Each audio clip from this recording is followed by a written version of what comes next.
This is Sunday Skate with Scott McLaughlin, Andrew Razor Raycroft, and Bridget Prue on WEEI.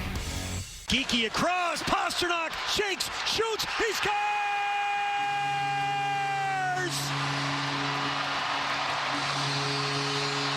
Start throwing those hats! David Pastrnak has got the hat trick and 2 assists tonight! That's 40 goals! And the Bruins are on top 5-0 over the Canes! Welcome into Sunday Skate. I'm Scott McLaughlin with Bridget Prue and 2025 Bruins face race champion, Andrew Raycroft. Thank you. What a start to my day. What a finish to my night last night. I appreciate you acknowledging. We were up on the 9th floor rooting you on, of course. It was going great. And then at the end there, you almost lost, and then somebody just chucked your face to the aisle, and you won at the last second. And congratulations, by the way. Highlight of the Bruins season, without question. That's where we're at. That's where our April starts here on the Hockey Show is the face race. That's what we've come to. People who are very confused and have no idea what we're talking about, the Bruins all season have done this thing called the face race. They had like a whole bracket. Basically, there's these giant fat heads of different former Bruins or personalities, and they get passed across multiple sections of the Loge in a race. And last night was the championship, and Razor beat Johnny Busick. Congratulations, you beat 89-year-old Chief in a race. That Chief's got to pick it up. He's got to get back on the treadmill. Oh, yeah, Chief was, yes. Chief was certainly invested. He was very invested in that. I know. That was the March Madness bracket that I was following most closely. Yeah. Oh, my gosh. Yeah, it was embarrassing. But if you're going to play, might as well win. So that's what we did. Yeah, Speaking of wins, I heard you. How about the Boston Bruins? How about that?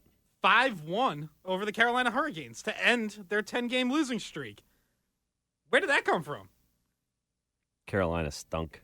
Yeah. Well, they're missing very clearly an off game for Carolina. They're missing Stahl and Svechnikov, so that's part of it. And yeah, they had that weird thing with Rantanen as well. Like, if this is a team that has those two guys plus Rantanen, I don't think that's how that game goes. I feel like the vibes have been pretty good in Carolina, though, since the Rantanen trade. Like, that was sort of like this weird dark cloud that hung over them for a month or however long he was there. He didn't want to be there, so they traded him, and now, yeah, they have some injuries right now, but it seems like that, probably was addition by subtraction to get rid of him, and that's still a good, that's a really deep team. A little less star power now, but definitely a team that can make noise in the play. Like, if it's Carolina-Washington in the second round, I could absolutely see Carolina taking down Washington, if they're healthy, obviously. It's really obvious that team. I know it's not a Hurricane show, but they need Svechnikov. I love Svechnikov. I think he's one of the most impact players for their team. Certainly in the Eastern Conference, I think he gets buried because he's in Carolina and no one pays attention to them. But he's a massive piece to them. And when he's not in the lineup, the power play doesn't work the same. Nothing works the same. And with him out of the lineup, they obviously took this weekend off, losing in Detroit and then playing back to back. This felt. I've said it all week that this was the game the Bruins were going to win. It just lined up perfectly. A team that's very good, that's locked in the playoffs, that is playing a back-to-back on the road, that's going to sleep on the Bruins a little bit, and the Bruins are going to catch them, and they did. And it was nice. It was fun. Like, to have the Garden, everyone was excited still. The last 5 minutes of the game were great. It was really loud last night. Of course, at the end of the season, when the Bruins aren't in, you get a lot of people that aren't typically in the Garden. It's a lot of giveaways, a lot of, hey, why don't you go to the game tonight? The regulars don't want to go anymore. And I thought it was fun. It was fun in the Garden last night, and it was kind of a good way to for everyone to finish the season, including the players. That gets real tiring. Man, oh, man, it gets real tiring losing every night and hearing how bad you stink. And you could tell that they were, listen, they're not delusional. They understand this isn't good, but they actually, for one night, could have an enjoyable plane ride to Buffalo. Yeah, and they don't have to hear the same questions unfortunately, that we've been having to ask. Feels like after every game for a month, how do you get out of this? And it's frustrating to have to, deal with the media and the fans that are burying you on the internet and different things like that. And they obviously were frustrated because we went up to Montreal and the conversations after that game were just like nobody had the answers. And, Elias Lindholm said, we haven't had a full 60-minute effort since our last win. And I felt like they got close to that yesterday. Maybe a lapse in the last 2 minutes. They give up that goal, spoils Swayman's shutout, which really not a big deal. They're already up 5-0, but still maybe just for confidence. That would have been a nice thing for Swayman to get. Though everybody seemed much happier after the game than when we've been dealing with them over the past month with the losing streak. I think they're just happy to get any win. Yes, you would take the shutout on top of it, but I don't think that really matters all that much for Swayman. Like, he's happy just to get a win, even just to see a one up there, to know that you ran away with a game. And it was one line that did all the damage, but a line worth talking about because it was a new combination. One that got put together in the third period up in Montreal. They scored in that game, and then Joe Sacco kept Elias Lindholm up on the top line with David Pastrnak and Morgan Geekie.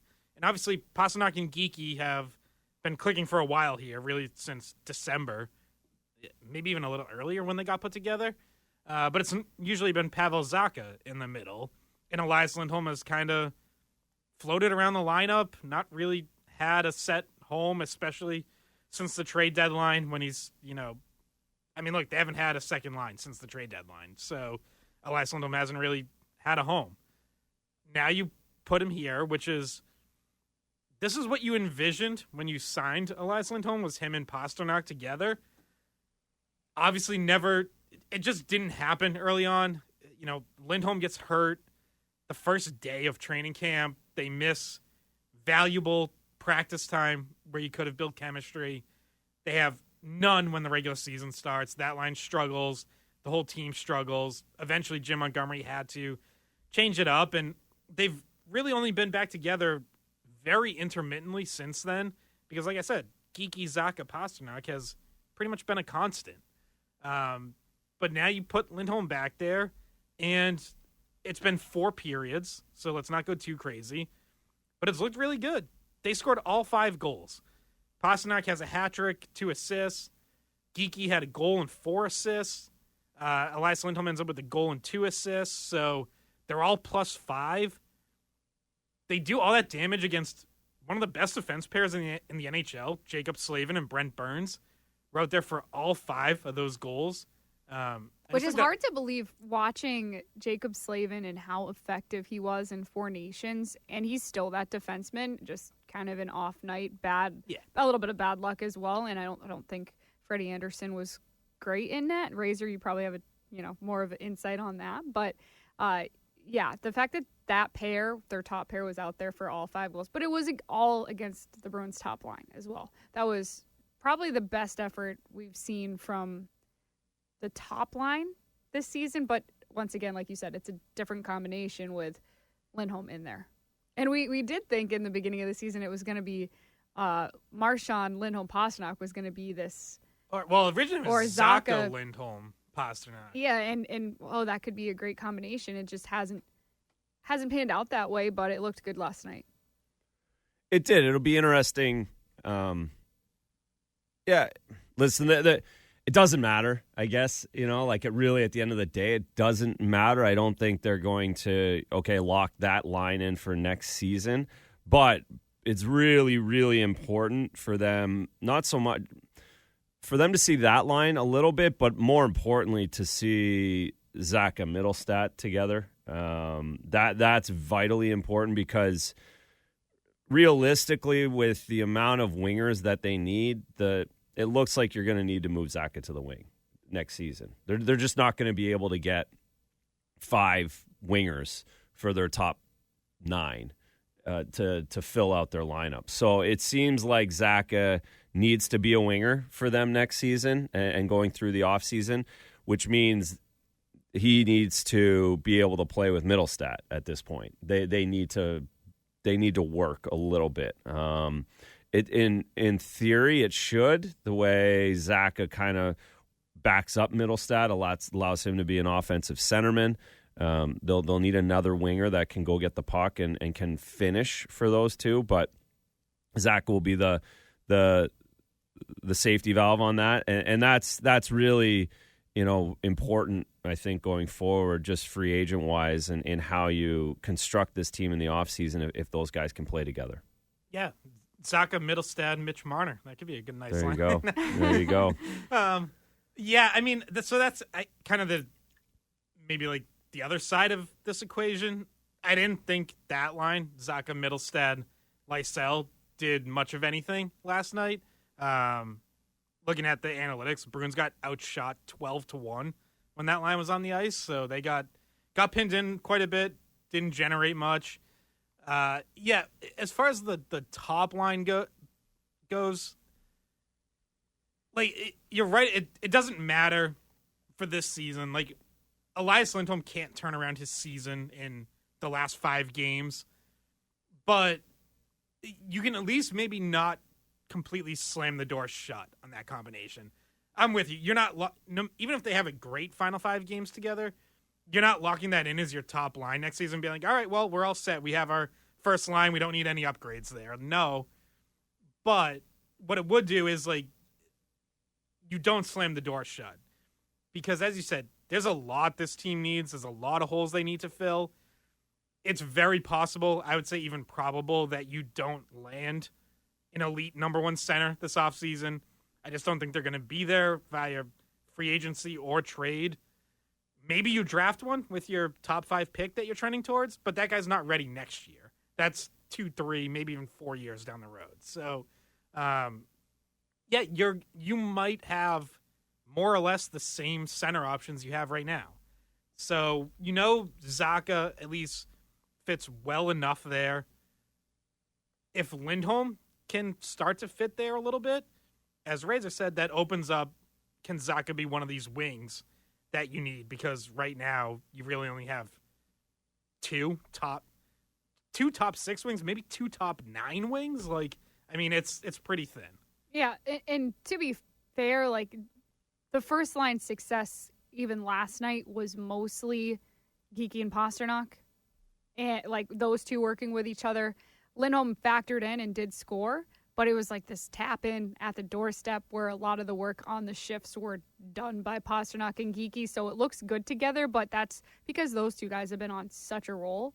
So, yeah. I mean, it works. I think Lindholm, he deserves some credit for the defensive play too. Yes. For getting them out of the D zone. And yes, he certainly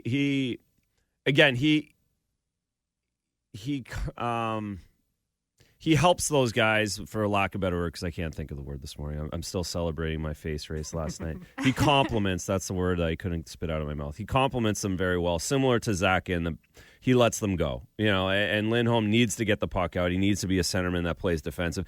And the reality is Geekie and Pasta and Zacha need a defensive guy, because otherwise they're not going forward the way they do. As good as David's been in being a little less high danger in the defensive zone, he still needs a defensive guy. Like, he's a forward that goes. And and to that point, Lindholm fits that bill really well. So if he does a good enough job underneath the puck, above the puck, to allow those two to play offense, then he's doing the same thing that Zacha is there for. And then again, Zacha moving to the wing is really the only way. Like, you said it again, like, you just think about the wingers that they have, and you continually can't get around the fact that they need Zacha to play wing next year. Like, there's no real way around this, that they need to have Zacha as a winger, which means Lindholm has to be the number 1 center that's getting paid for, that they brought him in for. He has to figure that out. They have to figure that out to allow Middlestat the number 2, and you assume Fraser Minten getting the number 3 spot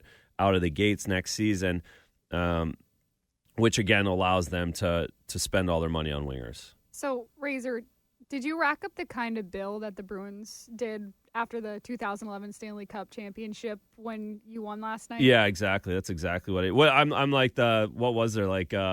There was like a Malibu rum or something on it, like some random thing. That was mine. That's all I did last night. Yeah, and like 2 Coors Lights. Yeah, there was like the I one. think there was one.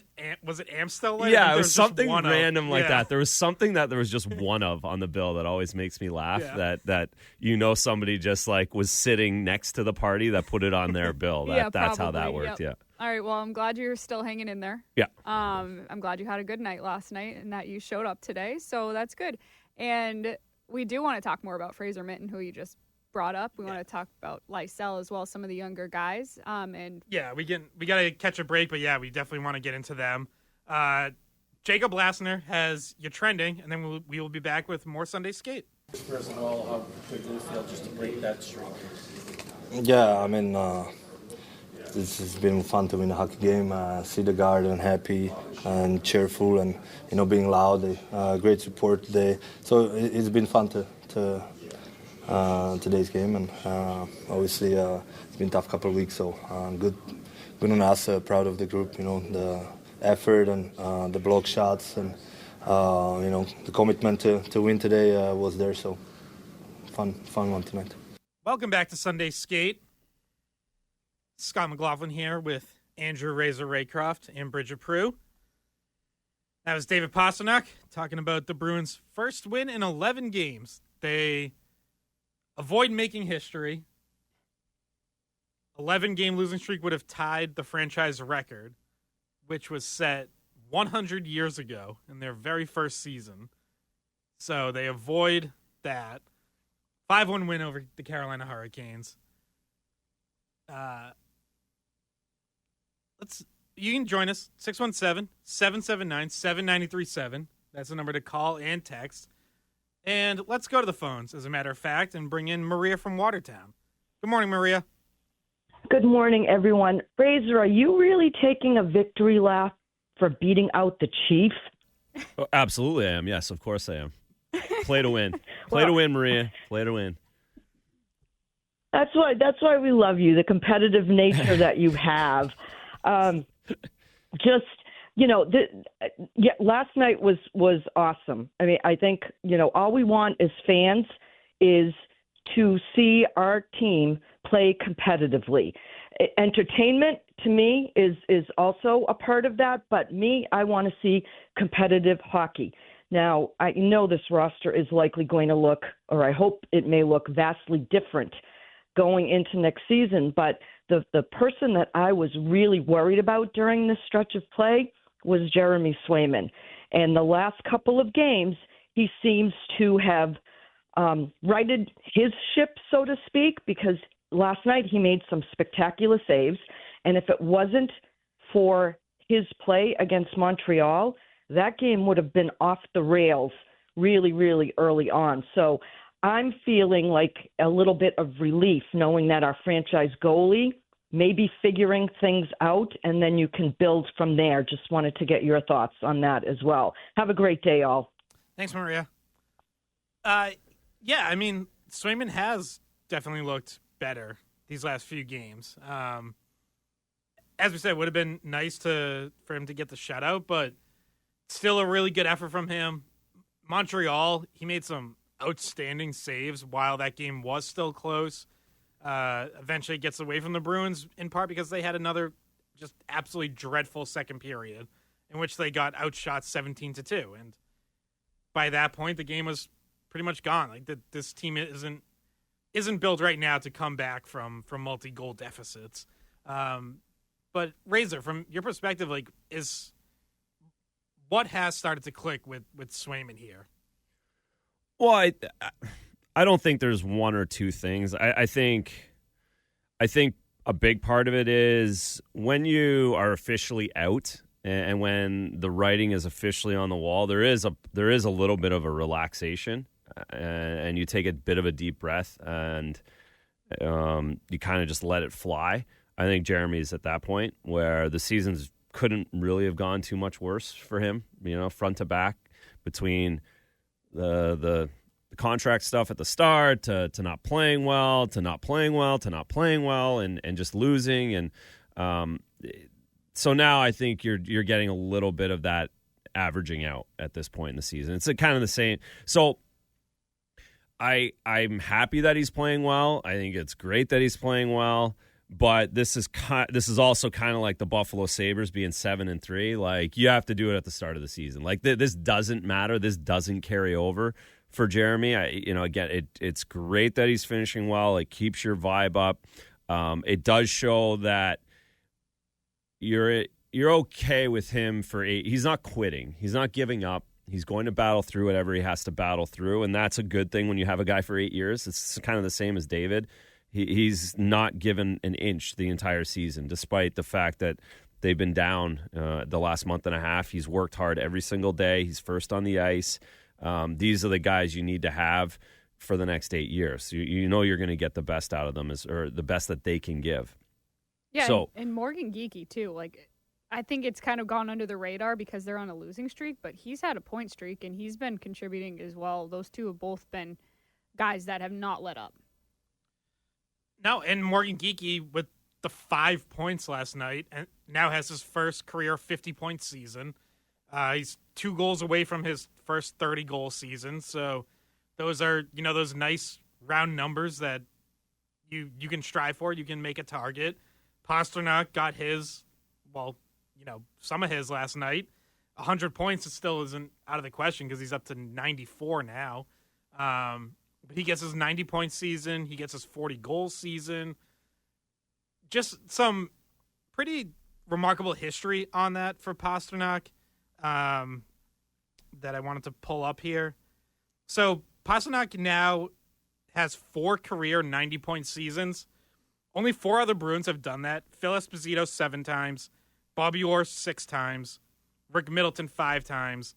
Ray Bourque 4 times. Like, that's quite the class to be in. And then 5th career 40-goal season for him. Only 2 other Bruins have done that. Phil Esposito 7 times, Rick Middleton 5 times. So he's still in his prime. Still, again, assuming there's no blockbuster trade at some point, a lot of years left that he is going to make a lot more history when it comes to this Bruins franchise. Yeah, he's going to the rafters already. 88's going up there. He's great. He's awesome. He's got so much character. He's showing this year another level to his play, to his professionalism, to his leadership. Now, it's been the team's been really bad, and he really couldn't have had a better season through all of that. 94 points? They've got 202 goals. He's in on 94. Yeah. That's nuts. Like, that is nuts. How much he has contributed to this team, and what it would look like without him is wow. It's scary. They would be drafting first for sure without David Pastrnak on this team, but on the heels of that great performance, 5-point performance, hat trick from Pastrnak, I did see comments on the internet about, okay, well, did he solidify his spot recently as captain going forward? It's part of the conversation that comes up with how he's been able to lead by example and be here with the team when they've needed somebody to try to keep them on track or get them back on track during this losing streak, and be with them through some really difficult times, probably the most difficult times of most of their careers. Yeah, I am interested to see how that plays out going forward, because the obvious answer is, well, him and McAvoy are co-leaders, right? We know that. Even Brad Marchand said it when he came back for that practice at the Garden with the Panthers and talked to the media for a half hour, and he said, it's going to be like Chara Bergeron, where they're going to be, one's going to have the C, but they'll basically be co-captains. But which one actually gets the C is interesting. It might not even be next year. Like, they might just do A's next year. But yeah, it's tough for McAvoy, and I know he talked about it last week when he came back to practice for the first time, that it's hard to lead from the sidelines. He's been rehabbing this entire time until the second half of this West Coast road trip. He wasn't going on the road with the team because he was staying in Brighton rehabbing, and you can only do so much leading during that time. So, yeah, like it's easy to say, okay, well, Pasternak's the guy who stepped up now, and that is important. Like they've needed someone to lean on right now, and he's been the guy.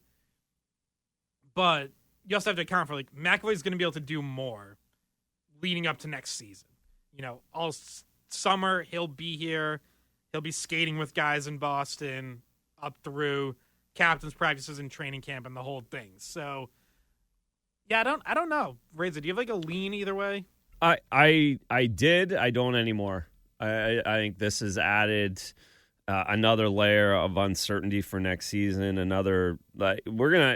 Everybody in the media, everyone who follows the Bruins will have an interesting offseason because there's going to be a lot going on, and this is just another one. I would have, a year ago, there would have been no question that the next guy up was McAvoy. I just picture the Boston Bruins having a defenseman who's their captain, who's signed for 9 years. It just, the kid down the road, the kid who came in and played with Zdeno Chara right out of the gates, and that it just all lined up really well. But what David's done this year and how he's handled himself and how he has been the team, and again, you guys are in there in the room after he's there every night. He's answered harder questions in a really proper manner the entire way. I think that when you think about the young guys coming in, you think about how much they've watched David and what he's done and him being in all-star games and on Amazon and being a real face of the league, more so than Charlie. I think that leads to being a captain as well. So it's certainly much, much closer. It's almost a pick'em, to your point, whether it's 1A or 1B. It is much more of a pick'em than I ever thought it would be, and that's a testament to David. Do you think seniority plays in, though? Because Pastrnak has been here longer, and I do feel like a lot of times it kind of just defaults to if there's a serious competition like this, maybe it's just the guy that's been here for a longer amount of time and just been with the team. I don't think so. I don't think that'll come into play. It's only by a couple of years too. It's not like one guy's 35 and the other guy is 25. They're both pretty similar. They're both going to be around kind of the same amount of time. If anything, you look at if Charlie had been ready a year and a half ago, like really ready, and they knew Brad was going to leave after a year, they might have given it to Charlie right out of the gates rather than have a vacant captaincy again right now. So almost, the older you are, sometimes it can go against you in different situations. But in this one, it's a straight pick 'em, and that's a good thing because again, you're going to have those two guys are the ones leading the way here going forward. There's absolutely no doubt about that now. Yeah. I'm interested what fans think. If anyone wants to call or text in, 617-779-7937. Who do you think should be the next captain? Another thing I'm interested in from fans, because Maria touched on this, and I meant to ask her, actually, but do fans feel conflicted? Because, yeah, last night, that was a great atmosphere. Like, people were excited. They were into it. On their feet, lots of Let's Go Bruins chants. Like, you could tell that was a crowd that wanted the Bruins to win and was enjoying watching them win. And yet, I know we all get the texts from people or social media or whatever, just lose. Just lose out, tank, get the highest pick possible. And it's like this weird difference in vibes of, like, fans who are just watching on TV versus fans who are in the building. Because the fans in the building clearly wanted that team to win last night and, like, did not feel like a conflicted crowd. Well, yeah, nobody wants to go watch your team lose and spend the money on it and go sit in the stands and be like, oh, well, we were rooting for this. No, you're not. And it was a great atmosphere yesterday. I think there are people who might show up thinking, I don't care if they win tonight or not. Like, yeah, that's fine. They're there to meet up with friends. Call it a win-win, I guess. Yeah, but then you get into it as the game's happening. And, like, I think as any fan, like, it's very hard to fight against that and be like, oh no, I'm not excited about this. Like, no, you get swept up, you get excited about it. But you lose your hat. You lose your hat. Go get a one that's no, I'm not. 4 times as expensive. I wasn't going to go there. I'll get in trouble. That they give you 25% off of the upmarked 35% hat. Yeah. Yes, and I think that's, again, it's just so hard to, as my face race shows, to just enjoy losing. It's just so counterintuitive to everything, and I understand. I lose to the bottom. It would be one thing if it was Sidney Crosby sitting there, at number 1, you're trying to get to 1. That would be very nice. I think in this draft, it seems a little more open. Certainly, there is a big difference though in having, the Patriots really screwed it up. It's the options that you have, the ability to pick exactly who you want. That's the beauty of it, because it does feel like there's a couple centers that should be at the top of their list, and then there's a couple. You don't need the good news is you don't need first overall this year. That's the good news. So everybody, you don't need first overall, because the first overall is a defenseman that you probably you're not going to pass on him because he's really, really good, but you also really don't need that. You need a centerman. That's bottom line. You need the centerman. So being third or fourth probably isn't a bad place to be. Is what I'm saying, I guess. Matthew Schaefer is the defenseman who's probably going to go first overall, as Razor said. There had been, seemed to be like a bit of a push from Michael Misa, who is a center, until he's not having a very good playoffs. They just got beat out last night. Playing major juniors. Yeah, so. They got beat out last night, which isn't... It won't matter. Right, People you're not forget. basing the entire draft on one playoff series, but yeah. If you're talking about the first overall pick, correct. You can't take him first overall. So you don't want first overall, because what's going to happen is you're going to take a forward, and Schaefer's going to be a Hall of Fame defenseman, and people are going to say, "Oh, the Bruins! How did the Bruins not take Matt?" This is where they're at, folks. So they don't want first overall. I don't want them to have first overall, because I don't want them in that position where they have to make that decision. 3, 4, 5, you're going to get a centerman in that spot. Yeah, it may very well be 4 centers the next 4 picks, 2 through 5. Yeah. All right, we gotta catch another break. I know we have more. Bridget has some goalie questions for Razor. Maybe. Yeah, next hour probably. I think maybe go to Fraser Minten in this last segment. And take the calls that we have. Yeah, I did want to tease the goalie questions though, because we can take some of those. Yes, on the text line. We had the Curtis Curve stick one a few weeks ago. No. That was great. I mean, it doesn't have to be about the topics of the day. It can just be a random goalie question for Razor. He will answer any goalie question, yeah. Anything. 617-779-7937. That is the text number and the call-in number. We'll be right back with more Sunday Skate after this. Welcome back to Sunday Skate. That was David Pastrnak talking about Fraser Minten, who made his Bruins debut last night, acquired from Toronto as one of the centerpieces of the Brandon Carlo trade. Not his first NHL game. He had played 19 games with Toronto, but since being acquired by the Bruins, had spent time in Providence. So he gets a call up and makes his debut last night. Thought he saw a couple good things, especially defensively. He got some penalty kill time. Not much in the way of offensive opportunities for that line. And I am curious, because Joe Sacco before the game talked about using Minten more in a defensive role, PK role. And it seems like that's what the Bruins envision him being, or at least see him as right now. And I do wonder, if they see more offensive upside there, or if it's already kind of settled that he's basically third-line center, which is valuable. Every good team needs a really good third-line center. But I do wonder if this year, I do wonder if there's more there with him. Are you talking about forever? What do they see him as going forward? Well, you set the expectation, right? as that. It's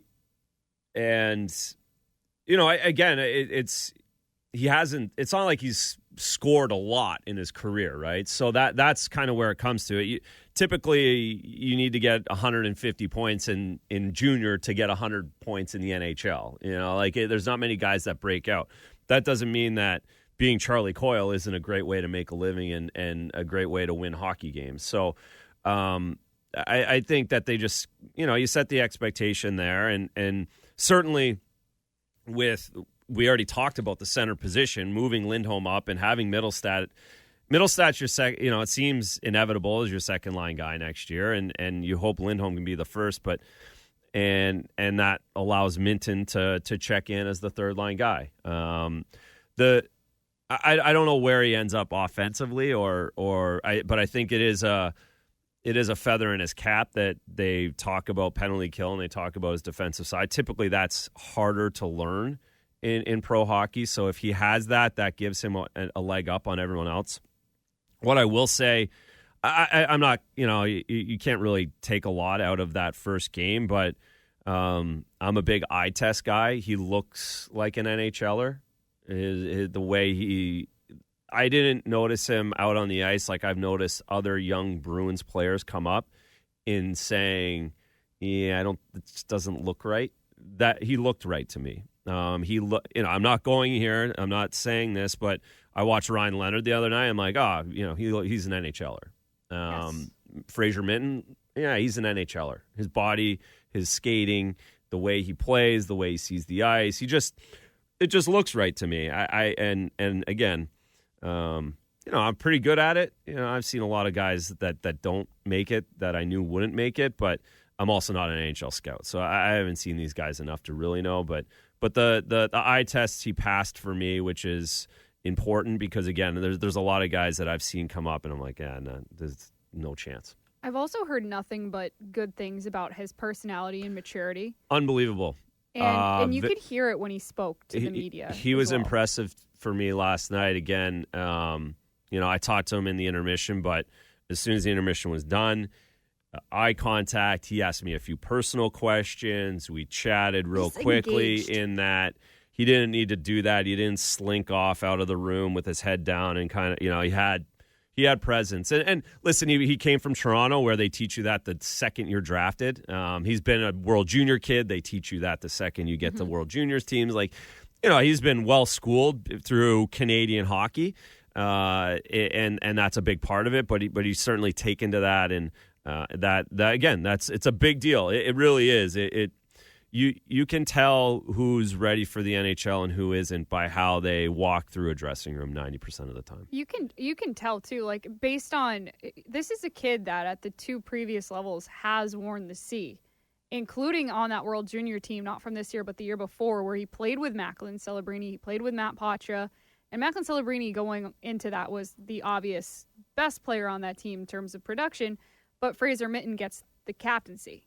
Celebrini was also 17 on a young, team in 19. I was just going to say, there's politics there, too. He's at college. College kids never getting the World Junior captain, just so everyone knows that. But point being, his coaching staffs ahead of his NHL career have seen him as a leader, which is a good thing. And I know we don't have a lot of time, but I do want to play his comments from before the game, Jacob, if we can, just to get one last thought in on, just so people can get a taste of what he sounds like, what he thinks he can bring for Boston.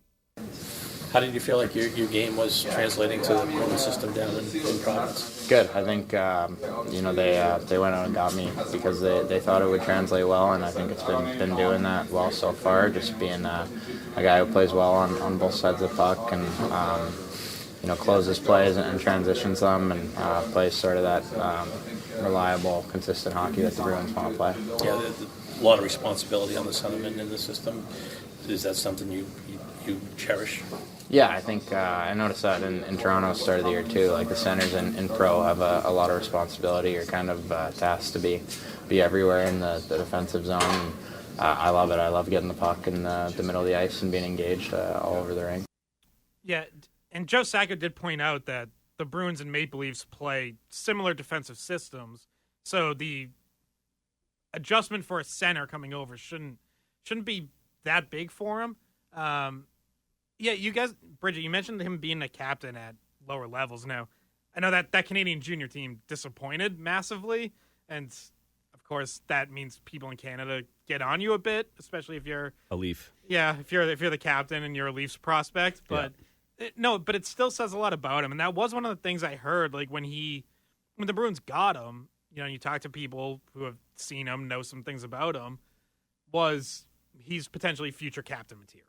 Like obviously that's a ways down the road. Let's not go crazy, but like people do start to have opinions of players like that when they're young. We heard the same thing about Charlie McAvoy when he was young, when he was at BU, when he was on World Juniors. You were starting to hear like this guy could be captain material. And with Minten, the other thing you'd hear and why I went to like what do they see as his upside is you would hear from people who think there's more offense there than he's shown as a pro so far. So that's where I just still wonder like if that is going to come somewhere down the line. But either way, Razor, you're right. Like he looks like an NHLer. It's just a matter of how far in the lineup he eventually climbs. And he has the body. He's 6'2", 195. He'll probably put on even a little more muscle and get up over 200. And like, yeah, that's a guy he's going to hold up in the NHL. You're not going to have to worry about him the way you worry about Fabian Lysell or Matt Patra, where those guys have to figure out how to avoid contact. Fraser Minten, you think that guy can absorb contact. Like he's going to know how to take a hit and keep going. Exactly. And again, you go back to like he hasn't scored anywhere, at a very high level. So you can't make the jump that he's going to be. 31 goals in 57 games was his best output in juniors. To that point, Michael Misa, who we talked about being a high pick, he got 62 goals this season. Like he doubled Fraser Minten's best output in junior hockey. So there isn't the upside there isn't for the offense. The upside there is think of him as Charlie Coyle. I think that's a really, really good comparison in body size, in body type, in personality, in leadership, in the way he plays, and his responsibility. Very similar type numbers from Charlie Coyle's junior days and college days to how he started out in the AHL. You go through, it's almost carbon copy all the way through. So I think that's a great comparison for him. And again, if he can become half of that next season, I think we've seen over the last 3 weeks that Charlie Coyle was pretty important to this team in his role, especially when he was a centerman for this team. And that would be good. It'd be unbelievable if Minten becomes that. And quickly, I'm sorry, Jacob, I know we got to get to this break, but I want to just point out, like, if he pans out to be a middle six forward for your team, and you get a first-round pick, and you get a fourth-round pick for Toronto, that Brandon Carlo deal goes down as a pretty big move for Don Sweeney in the future. It could pan out to be a really great long-term move. Yeah, absolutely. It could also go the other way where you miss on the pick and Minten's fourth-line center because he doesn't quite move up to 3, and then you're saying, kind of thought they were getting more. So a lot still determined, but I liked the return in that trade from the start. So I still definitely like it now. All right, we got to catch a break here. Hour 2 of Sunday Skate coming up next. Welcome back to Sunday Skate. Scott McLaughlin here with Andrew Razor Raycroft and Bridget Prue. Jacob Lassner behind the glass. You can join us. Call or text 617-779-7937. Did want to just read a few of these texts. So we had talked about who the next captain should be. 781 says Bruins have needed a captain this year who would get the respect of the refs that Marchand absolutely does not have. Charlie McAvoy should have more minutes on the ice than Pasta. If he has more respect from the refs, that could be important. Pasta does seem to complain to the refs a lot. Well, look, so either captain can talk to the refs, but I would say that's pretty far down the list in terms of what you would consider. Good morning, captain should be anyone but Swayman. He better play like he did last night next year. Yeah, not many goalie captains. I think they are allowed to be captains, right? Yeah, Luongo was, Yeah. and then they took it off. You can't have a captain.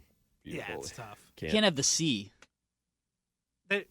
Well, I think they did. You can. Yeah, Luongo had the C on his jersey when the year before I was there, and then they took it off because it was a disaster. Yeah, I mean, you're not on the bench with the guys during the game. You're doing your own thing in practice. Like it just creates a little bit of a weird situation. You see it in but college they're a not little permitted more. to wear the C on their jerseys on the ice. Really, I do remember something like that. Yeah. Which that seems like that shouldn't be a thing. Like the actual jerseys, that doesn't make sense. But you do see it in college hockey, so it's not unheard of in hockey in general. And someone saying that on the text line that they don't want it to be Swayman. Well, I don't really think he's in the conversation at this point. No. 978 says, "Hey Steve, I mean Scott." This is a throwback. From a call a few weeks ago. Pastrnak is now my vote for the C. Yes, I was rooting for the team to lose. So couple different opinions. Some McAvoy, some Pastrnak. Another one just came in, by far Pastrnak. So yeah, it's gonna be one of those two guys. Just a matter of whether it's next season or when they make that decision. Here's another text from 508. Why have the Bruins' young guys from Providence not panned out? Lysell, Patra, etc. Seems like their drafts are bad. We haven't talked about Lysell yet, so this is a good lead in to do that. What have we thought of Lysell so far? We've now seen 6 games of him with the big club. It was a healthy scratch against Washington. Joe Sacco cited matchup reasons. Obviously, Washington, A, a very good team, but B, a big physical team. Gets back in against Montreal, who's not as big or as physical, and yet he still gets knocked around in that game quite a bit. And then plays last night against Carolina, and I thought had a pretty quiet game. To be honest, he takes a bad penalty after losing a battle on the boards.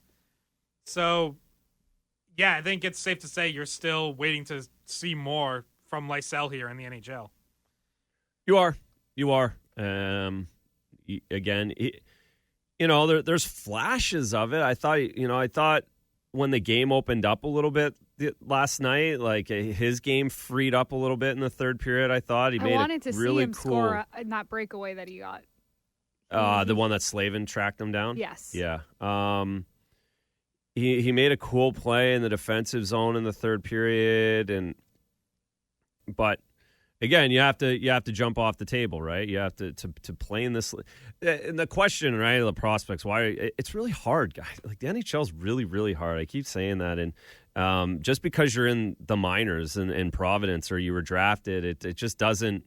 It doesn't give you a free pass. It's really hard, and I think we're seeing that again. Lysell is, what is he? And this is the problem sometimes too, right? Is sometimes you're just in between. Sometimes you're a tweener, and if you're going to be a scorer, if you're going to be a guy who scores in this league, you have to have a great shot. You have to be big and strong. Like you have to have something. And right now, that's the one concern I have is.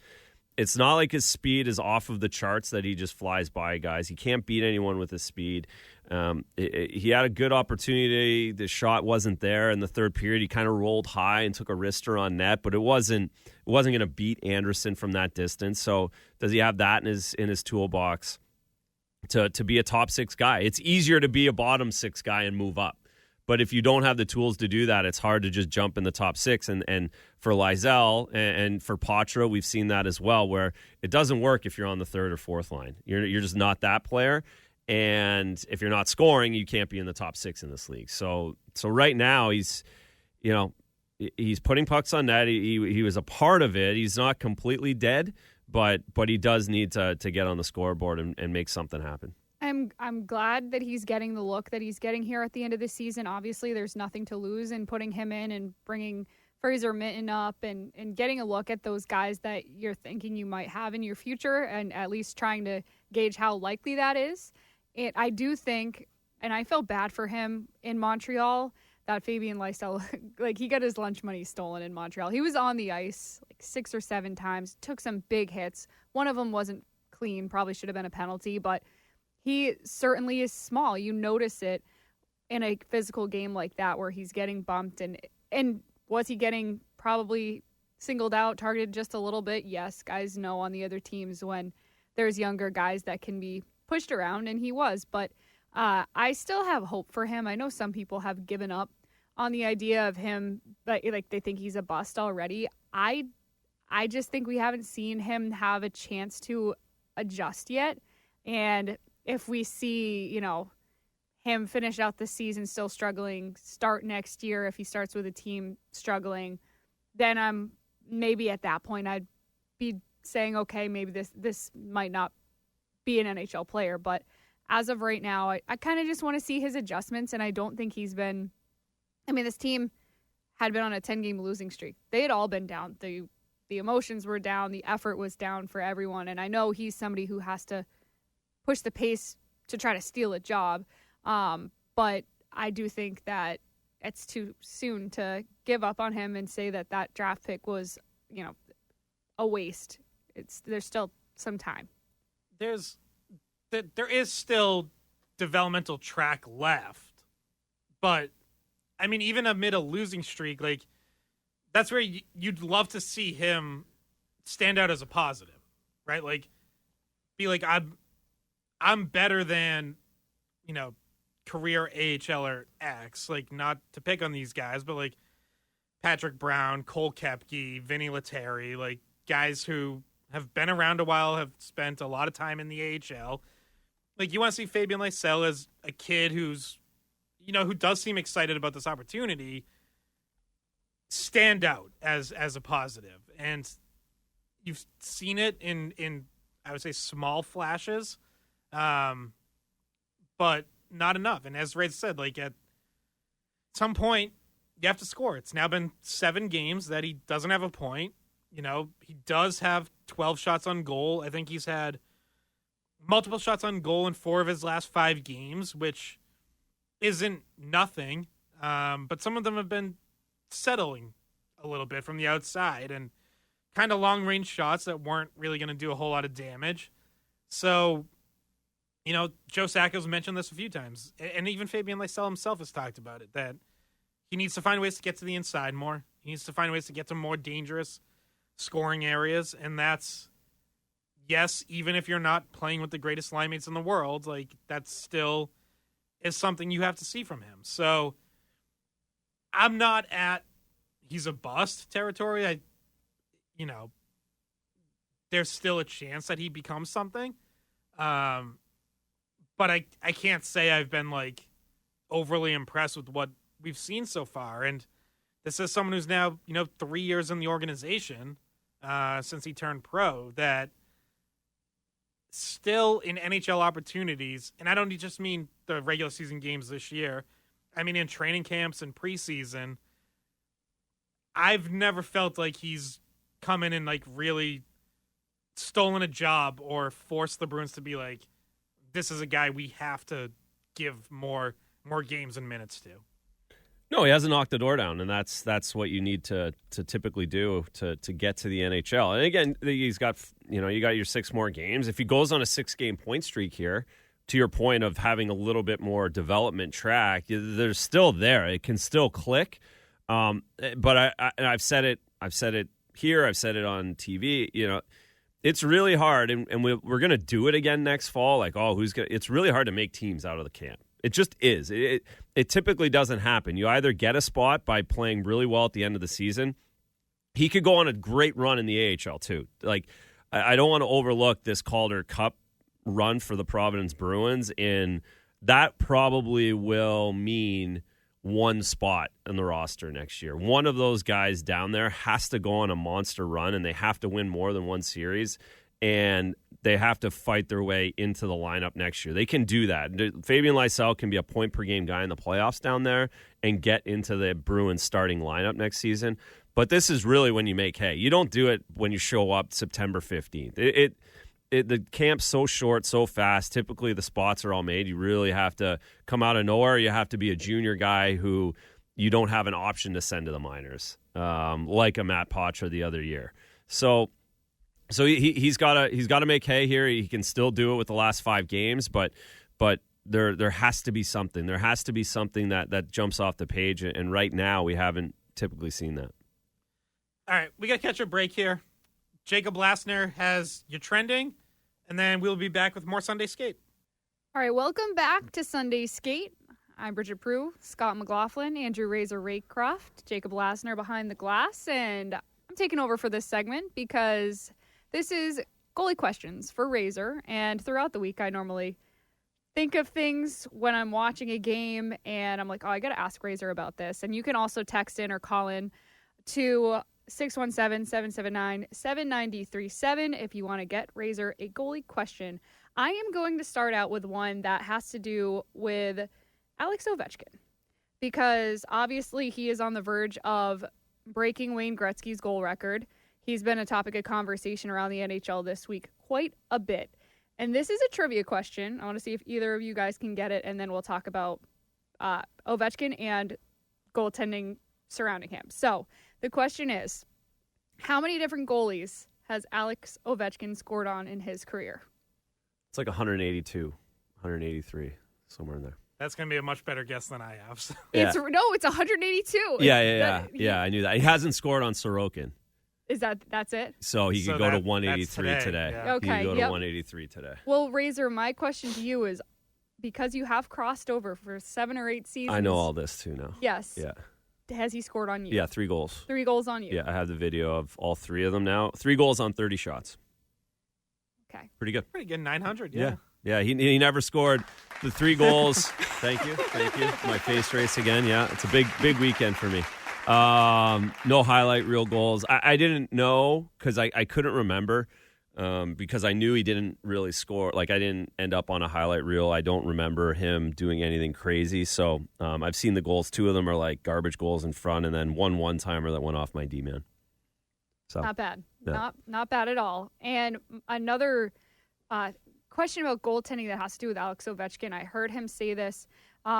He was not on the ice with the empty net the other day because he said he wanted to score his record-breaking goal with a goalie in net. Yeah. What are your thoughts on that?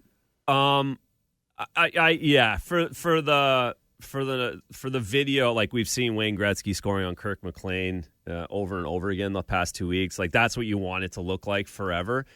The one thing the other night was that would have been a hockey play for him to score the empty netter the other night because it was for a hat trick. Like any other time in the history of the National Hockey League, if a guy has 2 goals, he would be on the ice in that situation at the end of the game the other night, and it would have been okay. So the other night I was like, and it would have been a cool scene if the record-breaking goal is also hats all over the ice. Correct. Like, literally, there would have been 1 million hats on the ice. Everyone would have been in the building. It was building. You had 2 goals already. So I actually would have – that would have been the only scenario where I would have really enjoyed an empty netter was the other night. Like, I would have been okay with it. I think in the moment he had already decided he wasn't going to score an empty netter, and I think that's why he said no. But I think in hindsight – you could question that decision just because of the circumstance, like you said, around the entire thing. So he's not scoring on an empty netter now, that's for sure. And because there's no guarantee that he breaks the record before the end of the season. Like, it seems very likely, but it's not. It's not out of the realm of possibility that he could go the next few games without a goal. So and it was at home, and now only 2 of their 6 games left are at home. So now the odds go up that he breaks it on the road, which, you don't really care about. You just break it wherever, but breaking it at home is cooler. It would have been. It would have been. I think he did have his home moment tying it the other day. Like he's had his home moment. So now it's just like, all right, let's just score. So it was, but it could have been. It could have been. I mean, the reality is he almost scored on a goalie with like 30 seconds. Like that rocket off of Spencer's right shoulder. Like that should have went in. If that's over an inch anywhere, that goes in. But Spencer Knight, man, had awesome. to make like 3 fantastic saves to like keep the record. It was you crazy. could tell he was like, I'm not giving this up. Oh no, yeah, no, that's a tough start to get. It's just like today's. Every start now is, and to that point, like you don't want it to go on you when you're in the league and you have to deal with it. The good news is it's at the end of the season, so hopefully you don't get asked the question next year. So it'll go away pretty quickly if you're the guy who gives it up. And then when you're my age, it'll be cool to have that goal against you. You know, Ovi will sign a picture for you, and you'll have that in your office for the rest of your life. Is it a low light or is it just like a ha-ha? Like this at the time, it's a low light because again, you're going to have to. People are going to ask you every single day for the next week and a half. You're going to get a million text messages. You're going to get a bunch of people that you haven't heard from. Like, you're the guy, and like that's annoying. But again, like 20 years from now, it'll be cool to be that guy. I was gonna say, obviously nothing to this level, but did you have any historic goals scored against you? No, I don't think so. I hated being the first goal, like the first goal in the NHL. I hated that too. Like that always annoyed you. Team A comes to dig the puck out of your net. Yeah, exactly. You're like, oh, that sucks. That guy's gonna be saying that he scored on me forever. You know, unless it's like a good player, that's the only highlight. But I don't remember. Certainly no ceremonies after any of the goals that scored on me. I don't remember like a 50th goal or a 40th goal. I don't remember any of those. So or like a 1,000th point that happens to be someone scoring on you. Yeah, I don't. Again, it probably did happen, and I was around long enough, but I don't. It wasn't. It didn't ever stand out. It didn't emotionally scar you. No, exactly. You don't have trauma left over. My memory is getting worse as we go along too. Like it's funny how little I remember of. I used to remember every goal for the entire season, and now it's not so good. Maybe it's time to let go. No, I've let go. That's why my memory. Well, it was funny when the Bruins were in Anaheim and Joe Sacco was asked about like his memories of playing there because he was on the very first Anaheim Ducks team, their inaugural season, and people were like asking him about a couple of goals, and he's like, I remember all of them. I didn't score enough to forget them. Yeah, exactly. No, that's exactly it. You remember, some of those good moments, and then the rest kind of bleeds away. All right, I got another goalie question for you here. 2 more left, and then if we have any through the text line, Scott, let me know. Swayman gets his 100th NHL win yesterday, and we talked about how he's been playing a little bit better recently, but and he talked to us after the game about how he never thought that he would be in a position where he would score 100 or play in 100 NHL games and get 100 wins here. So my question is, how hard is it? How big of a deal is it that he got his 100th? Yeah, 100s is a good one. It's a real good one. Let me look up exactly. Yeah, I was just really pulling up like how many wins is a lot. Let me see if I can find yours because I have like 100 and I think did I get to 200 or 190? I'm up there. So essentially like 200 guys have 100 wins in NHL history. Like it is a big. I had 280. Yeah. I had 113 wins. I had 280 games. So how about this? 102 guys have 200 career wins. So like if you're talking, double his career, like you're one of the top 110 goalies on the list. Yeah, it's cool. It's cool. It's not you're certainly you're not going to the Hall of Fame, but you're being inside the top 200 guys that have ever done it. That's kind of cool. So it's a cool number. It's an important number because again, there's so many guys that don't get to it, right? Like there's 500 that get 90. So that's the thing for me. Yeah, and I saw this stat because again, this is why. Again, it just goes to like how hard everything is, right? How hard this league is. Like if you said, he had 50 wins in his career, most people would be like, "What a loser! He stinks! Like that guy's terrible." It's literally you're the top 300 guys ever. gets you to 50.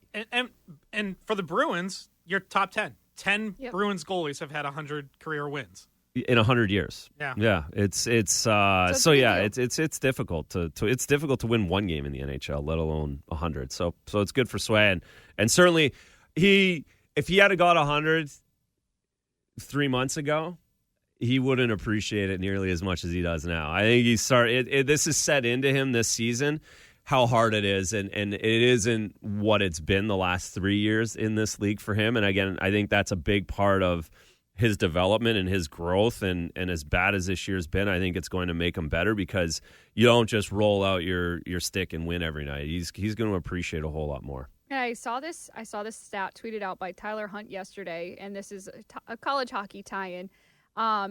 He says that Swayman becomes with Swayman's 100th career win, UMaine is the only NCAA program to have 5 goaltenders with 100 career wins or more, and it's Jimmy Howard, Ben Bishop, Mike Dunham, Garth Snow, and Jeremy Swayman. So a lot of Hockey East goalies have gone on to have pretty good NHL careers. Maine has been one of those teams that has produced a few of them, and that transitions us into my last goalie question for you, or maybe more of just an opinion, a thought on the fact that this week Albin Boya is reportedly going to attend Bruins rookie camp.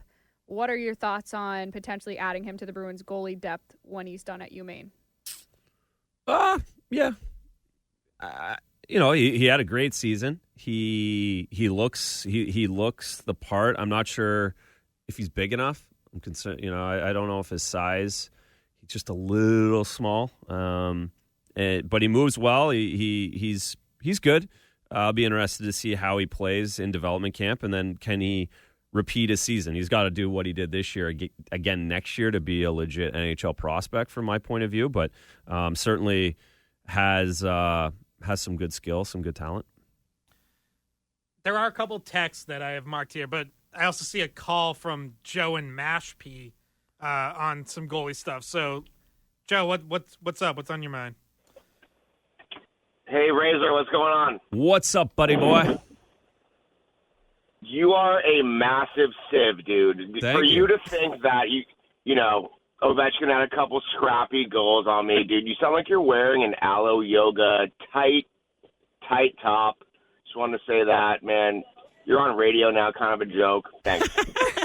Wow, that's not where I thought that was going to go. No. Joe, love it, Joe. I'm sure you're having a great Sunday morning. All right, total sieve, Razor. Yeah, that's you. Exactly. I think some of the texts were a little friendlier. 617. Joe, by the way, would ask me for my autograph if we actually met each other in the grocery store. Biggest fan, man. Yeah, exactly. Biggest fan. Exactly. 617 asked, with Bussy and DPH down in Providence. Now, I don't know if I even agree with the premise of this, but the question is, what will the Bruins as an organization do with their abundance of goalie talent? Well, So I guess first off, do they have an abundance of goalie talent? No, they have good depth. Yeah. They have good depth. They're in a DPH has had a really good season in Providence. He has, but that for him, that's great, and he should be able to parlay that into guaranteed contract of some kind next season as the third goalie somewhere within the league. But it doesn't, it's not like you're trading him for a first round pick, or you're not, you're not getting a lot for that. It's just good for him to have done that. Again, he's got good to have an AHL goalie that can get you to the playoffs and that can get other guys experience, like just from making you just have a team that you have a solid foundation of defense and goaltending. Yeah, like his deal, he's got him. I just pulled up his contract. He's making $80,000 in the minors, so that's where he's going to get a $500,000 guarantee next year. He's going to be a legit third goalie with the season he's had this year, and the Bruins. The good news is let's just keep pulling this up. the good news is the Bruins can afford. Well, now Bussy's up this year too, right? So, they'll probably have to give one of them a guaranteed deal. The other one's going to leave, and that's how you just keep replenishing. Obviously, Korpisalo is not going anywhere. He's your guy, and Swayman, they're together for the next 2 years. So you really don't need a lot down there. But it's good to have it. Good organizational depth for them. Yeah, and they have Philip Svedback, who plays at Providence, who's in their pipeline, and then maybe Albin Boya from Maine, who was just the Hockey East Tournament MVP. And I thought in the games that I saw him this year, he looked pretty good. He was one of the better goalies in the country this year. Yeah. Certainly one of the better goalies in the conference, probably second behind Jacob Fowler, who just signed with Montreal. Yeah, and there's college free agents because goalies develop differently. So there's guys in Russia, there's guys in Sweden, and then there's the career AHL guys who, are kind of past the point of realizing that they're not going to be an NHL starter, but they're a solid .915 in the AHL. They're 31 years old, like whoever that guy is. So, yeah, exactly. All right, time for a couple more here. So this is along the lines of what I asked, set from 781. We all have that one goal we gave up that stays with us. Razor, what's the one goal you wish was a save? Oh, I gave up a goal. Well, I mean, I didn't have a chance on it, but the Game 7 against Montreal, we lost 1-0. I mean, that sticks with you for a really long time. I'll always remember that one. I gave up a goal in Toronto, a wrister down the wing, that really bad time, like closer to the end of the year. That one always sticks with me. I'm so annoyed that one went in. Later on, so those are the ones kind of early on in my career. I'm trying to those two stand out. I don't remember much more than that. Do you have any saves that stand out? Like big saves that you're like, oh, that was... Yeah, you can see some of those cool saves on YouTube that I had. It's like, look it up, Bridget. Okay. Yeah, no, I made an awesome save in Vancouver. I made a great gloves Toronto. I made an awesome save here in Boston on Messier on a 5-on-3. That was pretty awesome to do that against him. So you remember a couple of them. Do you have any of the pictures in your house of you just diving across? I don't have one picture or anything in my house. No, that's really? not part of my wife's decorations. Oh, wow. Okay. No jerseys. Everything's in my parents' basement back home. So at some point it'll get kicked out. My kids go down through it when we go back home, but no office or man cave or anything for me. Oh, man. Yeah. Maybe someday. One last one by text. So this one's going back to last spring from the 508. This was like our entire Sunday skate show last year. Oh, the rotation? Are we doing a rotation? How come the Bruins had two really good goalies in Swayman and Ullmark, played them in the regular season almost 50-50, then decided to bench Ullmark and only use Swayman in the playoffs? Oh, my God. I think this hurt them and is why they didn't win the cup. I can't. How? They did rotate the first two games. And then Swayman was awesome. So and then Swayman was unbelievable. Yeah, we put that to bed. This was more of a conversation. They weren't winning the cup last year with that lineup. It was amazing. They got to Game 6. This was more of a conversation the season before. Yes, correct. That's where we could go back, but we're not doing that because we're so far away from that season. Oh my gosh, 135 points. Remember that? 68 wins, and now this. That is like the one thing that I keep hearing from people is like, how do they go from being so good 2 years ago now to this? And it's like we could do a whole show on it, but well, no, it's pretty easy. Yeah, you can strip it. That was an older team. You strip it all the way down to guys retired. 2 guys retired, and their numbers were 37 and 46. Yeah, 37 and 46 were on this team. They would have 20 more points, and they would be handily in the home. We would have home ice advantage coming into Boston. Yeah, it's what everyone feared for years was, okay, how do you ultimately replace these guys when they do eventually retire? Mm-hmm. Well, as we're seeing, it's been as hard as many of us thought it was going to be. Yeah. All right, we have to catch a break here, but final segment of Sunday Skate coming up next. I see Jay on the phone if you want to hang on. You can call or text 617-779-7937. We'll be right back. Welcome back to Sunday Skate. Scott McLaughlin with Andrew Razor Raycroft and Bridget Prue. Jay in North Carolina has been waiting. He waited through the whole goalie segment. Good morning, Jay. What's up? Good morning. I wait because I enjoy your program. That's why you stay on point, and I appreciate that. But the last caller did not seem to enjoy the program. No, he just hated me. Well, what are you going to do? Yeah, exactly. Anyways, I'm trying to make reparation for all the sins I've created in my lifetime, and I want to talk about the Bruins. That'll make reparation. I'm not too happy with Sweeney. I don't think he has the prognostication abilities of Harry Sinden, who was able to plug in we need to plug in some holes of that team. And it all comes down to the chemistry. You've got to have chemistry. I'm hoping that they'll find a good centerman to feed Geeky and Pastrnak and make a sniper line. But there are three other lines. And, of course, you've got to have somebody to complement McAvoy. I think the goaltending is set, but I'm really concerned about Sweeney's ability to decide who will come into that team. And that's about it, guys. It's my wish list. All right. Thanks, Jay. Yeah, look, I mean, this is, by all accounts, it looks like Don Sweeney gets to oversee at least the start of this retool. As we've said before on the show, like, you don't, if you're the Jacobs or Cam Neely, you don't let Don Sweeney have the trade deadline that he had with that many huge moves, like franchise culture altering moves, if you're not planning to keep him through the offseason to oversee this process. So this becomes an absolutely massive offseason for Don Sweeney.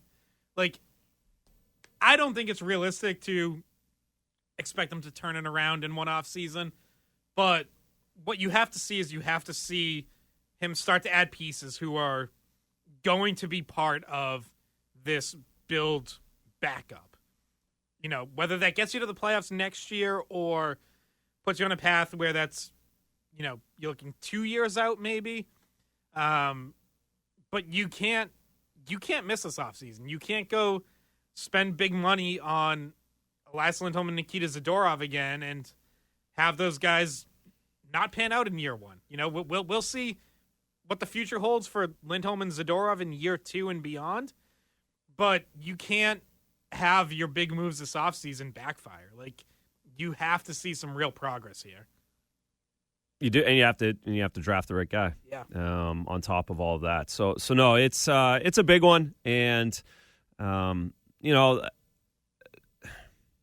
he's done a good job at a lot of things. Of course, there's always mistakes in that position. It'll be, but the rubber's hitting the road now, and because again, he's always had the soft landing of Bergeron and Krejci, and you don't know. So now you've got to find those guys. Again, the last time the Bruins were pretty bad was 2006, and they came out and they got Zdeno Chara. Zdeno Chara is not in free agency, folks, and that's the tough part. The time before nor that, is Mark Savard. This team would love a Mark Savard to plug in at the top of the lineup. Correct. They're not there. Really, really bad in '97. You got Sergei Samsonov and Joel Thornton. Those guys aren't in the draft either. So that's the challenge. Is the last two times this organization was really bad, they filled it instantly within 2 months. And don't forget, Zdeno Chara came here and Savard came here, and they stunk for 2 more years after that. It wasn't. It can take a little bit of time here. So that's what they're up against here. We got time for this one last call. Scott from Derry has a goalie question for Razor. Oh boy. Hey Razor, how you doing, buddy? I'm great, buddy. You? Good. So I got a question. Does a goalie have any say on the defensive schemes in a game? I mean, you're right there. You see stuff. The guys are in your way. You got to push them out of the way. Stop swaying your stick. Maybe take the guy out before he gets near me. Do you have any say? They'll ask where you want a shot coming from, especially on a PK. You would have some influence, like, hey, I want that taken away. That's more dangerous for me than that play. So you'll have a little bit of say in that, but typically, you know, on a 5-on-5 or, you know, neutral zone defense or in zone, you're not. Again, they'll ask you what's a more difficult play to make, but you don't really dictate, you know, what guys are doing too much. Not even like a defensive style. I feel the Bruins they skate backwards from the blue line towards the net, and they just swinging their sticks instead of standing the guy up and taking him out. I noticed most other teams don't do that, but the Bruins' defensive scheme kind of does that all the time. It scratches my head on it. Yeah, they've been backing in. Unfortunately, they're the back end. They have some guys playing out of position, I would say. So you have guys backing into the zone, and that's also part of the neutral zone and the forwards and where they give the puck up. It's not ideal, but certainly not the way they played the last 5 or 6 years. I think it's more just of where they are roster-wise right now. Yeah. Gotcha. Thanks a lot, Scott. Yeah, I was going to say, a lot of the defense backing in, which absolutely is happening, is forwards aren't getting back and aren't pressuring. If there's a forward on a guy who's coming on the rush, the defenseman can step up more easily and kill the play at the line.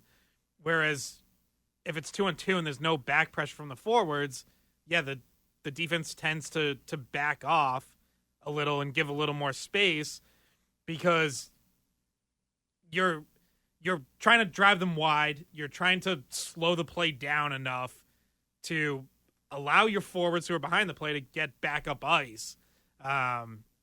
It's hard to try to step up at the line if there's no forward help, which has been a problem for the Bruins for a lot of this season. I think their rush defense has really struggled throughout the year, among many, many other things. All right, I guess that we got Christian Arcan next. Jacob is. That's right. All right. Arcan, we got one show, second last. Red Sox doubleheader today. Big day. Yep. Hopefully the rain holds off. That might be chilly out there. Bruins game tonight in Buffalo. Razor, you're on the desk for Nesson? On the desk for Nesson tonight. So 6 o'clock the Tankathon game tonight. Big game for draft position. Bruins tied for 4th worst record in the NHL right now. Tied with Philly. Buffalo, couple spots back. They're 6th worst. So big game tonight. Do you hear the song? I hear the song, Bridget. Inside joke from Montreal trip. So. Oh, okay. Yeah, I can imagine what this song was doing in Montreal. He controlled the car radio the entire trip, the entire way up, the entire way back. I just wanted one Shakira song and Soulja Boy. That was all I got at the buzzer with 5 minutes left in the drive. All right. Thanks a lot for listening to Sunday Skate. Guys, next week is our final episode of Sunday Skate for the season. So sad. That makes me sad. Yeah, so we'll be talking about what happens this week, but we'll also be doing more looking ahead to the off season, putting a wrap on this season, and planning for what's next. Join us 9 a.m. next Sunday. Thanks for listening.